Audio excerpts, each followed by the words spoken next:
Il-Korp tal-Pulizija qed isaħħaħ id-Dipartiment tal-Investigazzjonijiet tar-Rejati Finanzjarji. Fi stqarrija intqal li x-xogħol tal-investigazzjoni u dak tal-prosekuzzjoni mistenni jinfatam.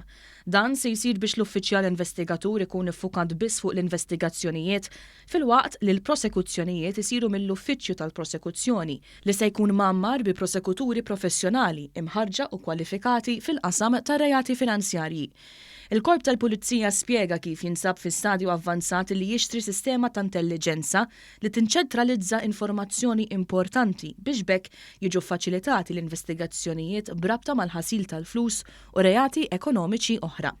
Ġi spjegat li b'din is-sistema l-Korp se jkun f'kuntatt kontinwu ma' entitajiet oħra Maltin, bit-tir huwa li jitnaqsu l-ammont ta' attivitajiet illegali bħal frodi u l-ħasil tal-flus fost l-oħrajn. Propju dwar din is-sistema l-ġdida aktar minn 30 uffiċjal se jingħataw taħriġ. Il-Korp tal-Pulizija saħħu wkoll li sar investiment qawwi fir-riżors uman fih dan id-dipartiment.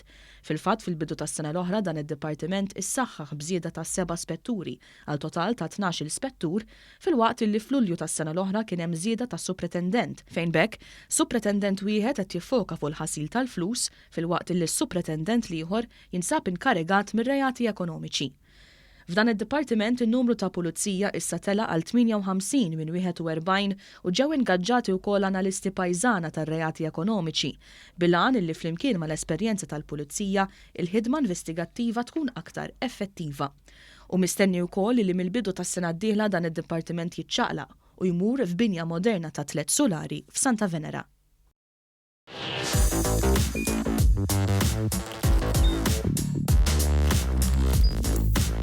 Idħol fuq one.com.mt u hemmhekk tista' tara l-programmi kollha li jxandru fuq One permezz ta' One Play.